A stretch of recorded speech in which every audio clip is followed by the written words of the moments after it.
Hello, and welcome to the Friday Five for November 28th. I'm Samantha Sobolewski. And I'm Alexis, Allison. Each week, we'll be tackling 5 pop culture topics and giving you our 2 cents, as well as some input from an expert. This week, we spoke with the Ryersonian's own Hannah Shafee about her interactive article on Christmas and on capitalism. We'll tell you everything you need to know about Saturday's Cavalcade of Lights in downtown Toronto. Peter Pan, the classic story, is getting 2 very special reboots, one of which is related to The Sound of Music. We'll tell you why. Book of Mormon has its last show this Sunday, but it isn't the end of Trey Parker in Toronto. And Cereal, the podcast, not the breakfast food, although that could be fun too.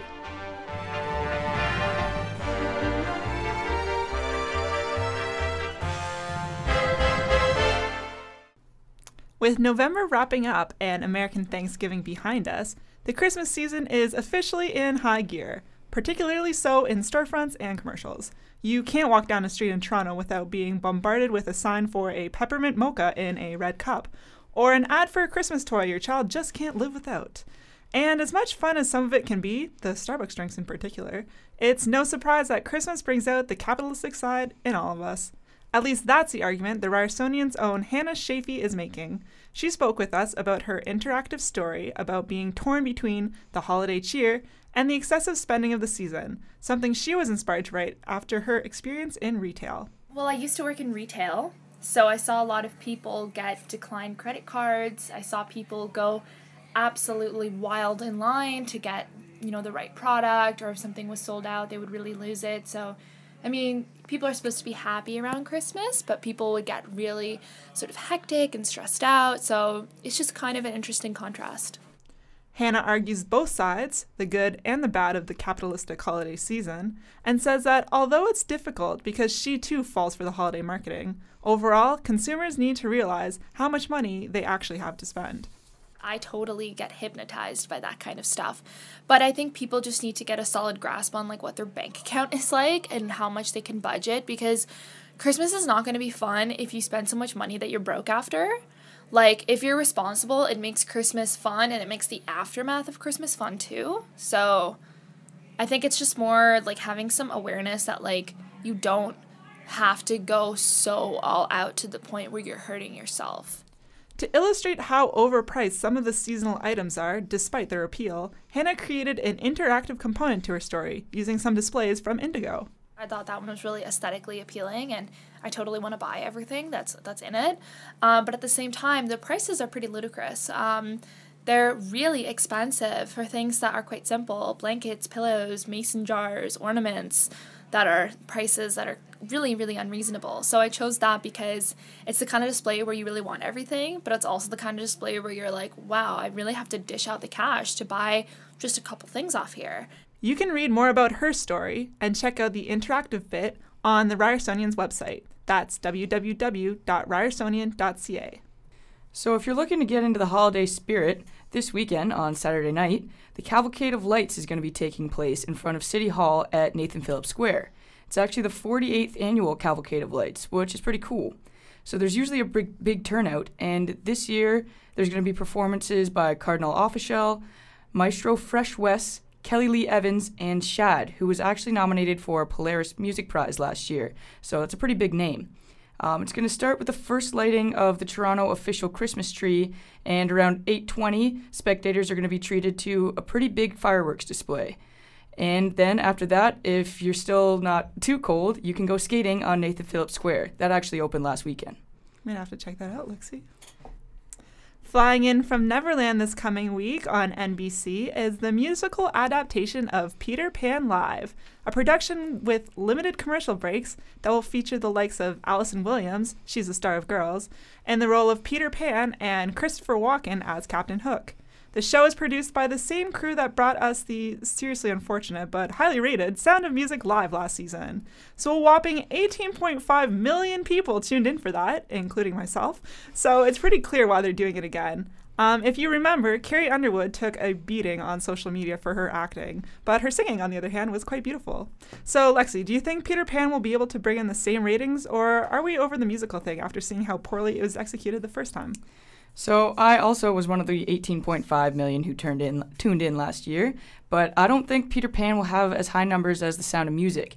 Carrie Underwood was a big draw there, and I don't think names like Allison Williams and Christopher Walken will get the same kind of ratings. And The Sound of Music itself is a family movie classic. Peter Pan is in its own way, but it's not quite on the same stage as Sound of Music. I'm interested to see if its production values are better, though. Sound of Music didn't really look that great. And Peter Pan in general calls for a lot more of the magical, enchanting touch. So I'll probably tune in, but I don't know if it's going to hit the 18.5 million. Fun fact, the first trailer for Pan also came out this week, and that one's going to be starring Hugh Jackman as a silly-looking Blackbeard, and Garrett Hedlund as Hook, and then little Levi Miller as Pan. And it's actually an origin story, so it's going to look at Peter before he becomes Peter Pan, and in this one, Hook is friends with Peter Pan. And that one hits theaters in July 2015. So it appears we are in the middle of spooky Mormon hell. That's because the smash hit musical, The Book of Mormon, will be wrapping up its residency at the Princess of Wales Theatre on Sunday, November 30th. And if you've seen the musical, you know that was a pun. So I've been dying to see the musical since it came last year, and I finally got the chance to a few weeks ago, and it did not disappoint. If you're not into musicals, the comedy is so shockingly vulgar that you'll forget the words are even being sung to you. That's because the musical is by the creators of South Park, so Matt Stone and Trey Parker, who have also somehow managed to create a musical worthy of sold-out Broadway runs and international shows, as we see in Toronto. Charge its audience upwards of $50 per ticket, ours were around that price, and those were the cheap seats, and play songs involving lyrics like "maggots in my scrotum," among others. I didn't have the pleasure of seeing that, but if you actually can't get tickets this weekend, it's not going to be the last of Trey Parker in Toronto. In February, he's going to be bringing to us something called Cannibal the Musical. Toronto Star is calling it South Park meets Evil Dead. Now, there's no splash zone in this one like Evil Dead, but it pretty much promises to be hilarious, and it's definitely not going to be for younger audiences. Cannibal is supposed to tell the true story of Alfred Packer, the only man in American history to be tried and convicted for cannibalism. It starts performances at the Panasonic Theatre on February 10th, and if you can't wait until then, there's also a hilarious 8-bit choose-your-own-adventure game online that I played a couple times this morning and was terrible at. It's cool because he made a movie version of this back before South Park was around, so it's cool that he's brought it full circle now that he's so popular. He has so much influence. True, that movie didn't get great reviews either, so hopefully the musical does better than the movie. If you tune into any entertainment section of any publication for the past 2 weeks, roughly, there's no doubt you've heard of Serial. So Serial is a weekly investigation series into the real-life Baltimore murder of a high school student from 1999. It's a podcast, and it's dark storytelling from the producers of This American Life that has taken the top spot on the iTunes podcast list. So according to the Globe and Mail, about 1.5 million viewers tune in every week, which is amazing. It's the fastest podcast to surpass 5 million viewers ever, according to Apple.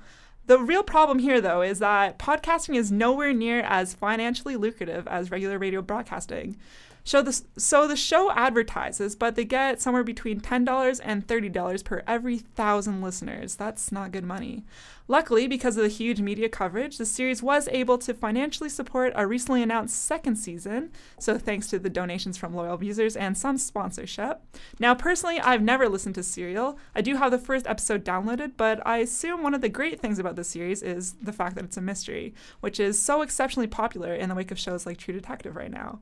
And since the show is the sister show of This American Life, which is the second most popular podcast on iTunes, it's no doubt that loyal listeners have hopped over. So could this be the revitalization of the podcast genre, Alexi?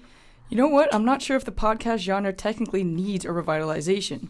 Podcasts are extremely successful in North America in their own right. Some of those include Radiolab, This American Life, which is who's producing Serial, Freakonomics, that's a podcast based on the best-selling economics book, also called Freakonomics. Interesting to note, CBC used to have 7 of the top 10 listened-to podcasts on the iTunes chart, but recently they've invested more money into music streaming and other similar services. So because of that, today they have 0 of the top 10, which is kind of sad. I recently finished an internship at the CBC, actually, and an editor there told me that he thought podcasts and radio are the future of journalism and that kind of thing instead of TV, which I thought was pretty interesting, yeah. I spent my summer listening to podcasts. I learned a lot from those podcasts, possibly more than some of the classes I've taken at Ryerson, actually. And I wanted to do this podcast specifically because NPR's Pop Culture Happy Hour podcast that I listened to in the summer was pretty great. So I wanted to do something similar to that. Podcasts are an important genre separate from everything else. They're kind of like the Netflix of radio. You can download them beforehand and listen to them anywhere, anytime, but they're their own separate entity, and I think there's a huge market for them for people who enjoy them. Well, all I know is this. I will be downloading the entire Serial season the minute we leave this recording booth, and I'll be spending my holiday season with it. Well, that's it for the Friday Five. Thank you so much for following us along these past few weeks. I'm Samantha Sobolewski. And I'm Alexis Allison. Have a great holiday season, guys.